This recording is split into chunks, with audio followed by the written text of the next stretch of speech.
Sibingele konke amagubane uManhlawe, singabantu abaphilayo nathi kungekho okubi.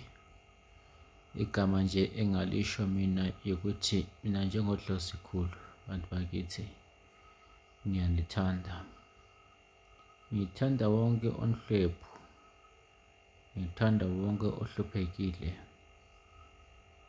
Angikhethi bala lamuntu, kodwa lokho angisho ukuthi abantu bathathe i-advantage ngami ukuthi angikhethi bala lamuntu.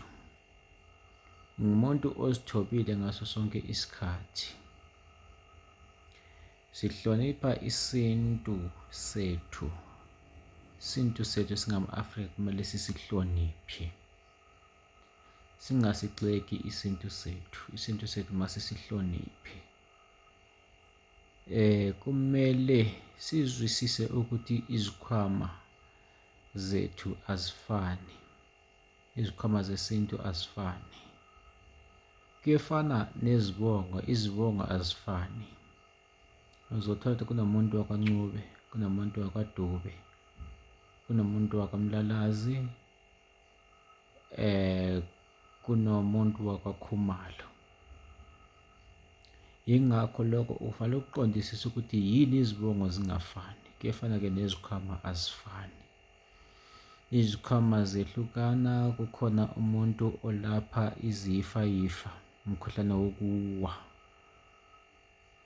Yamukela ukuthi unikezwe ukuthi ulaphe umkhuhlane wokuwa. Isikhwama vele sabadala leso ukuthi babevele beselapha umuntu onomkhuhlane wokuwa.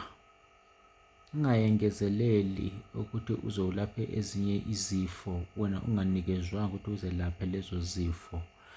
Unikezwe ukwelapha umkhuhlane wokuwa. Kungakhathalekile ukuthi ngoba umkhuhlane wokuwa awulashwa ngemali, ulashwa ngokuthi ubonge umuntu uma ngabe usumsizile abuye azobonga.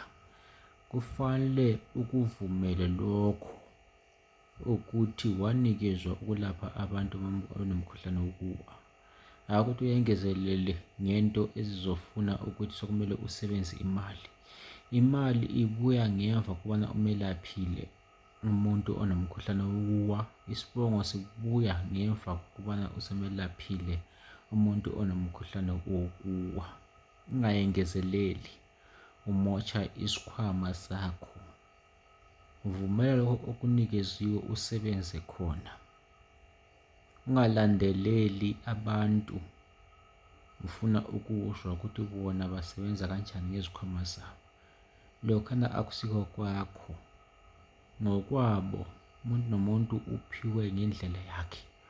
Ulandela isintu sangakubo, ulandela imvelaphi yakhe, ulandela isikhwama sangakubo ukuthi isikhwama sangakubo sinempande yokwelapha ini. Unempande yokuthwalisa, unempande yokuthi alaphe inyongo, unempande yokukhulula amasela mangabe eboshiwe ejele. Wena ungakuhawukeli lokho, ikuphiwa komuntu futhi awungeke uku-adopthe, angeke ukuthathe ngokubona ngokwakhe lokho.